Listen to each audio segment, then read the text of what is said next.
বেলদা থেকে এগরা যাওয়ার রাস্তাটা সবুজে ঘেরা, একপাশে গাছের সারি, অন্য পাশে ছোট ছোট দোকান। সেই রাস্তায় বাঁ দিকের ত্যাক মোড়ে আছে একটা পুরনো কাঠের সমিল, আর ঠিক তার পাশেই এক ছোট্ট চায়ের দোকান। দোকানটার মালিক শ্রীকান্ত, একজন হাসি খুশি সহজ সরল মানুষ। তার চায়ের স্বাদ এমন যে সকালে গ্রামের মানুষ চা খেতে না এলেই দিনটা যেন শুরুই হয় না। চা আর পান, এই দুই নিয়েই চলে তার দিন। হাসি মুখে প্রতিটা মানুষকে আপ্যায়ন করে সে। গ্রামের ছেলেরা বলে, শ্রীকান্তদার চাই সেরা। একদিন সকালে হঠাৎ এক গাড়ি এসে দাঁড়ালো তার দোকানের সামনে।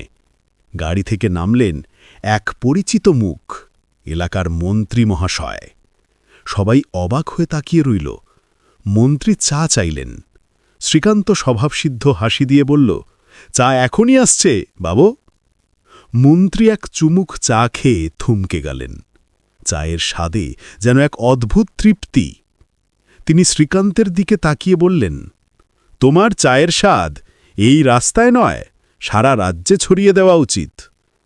তারপর তিনি তার সহকারীকে বলে তার গাড়ি থেকে কি একটা কাগজ বের করতে।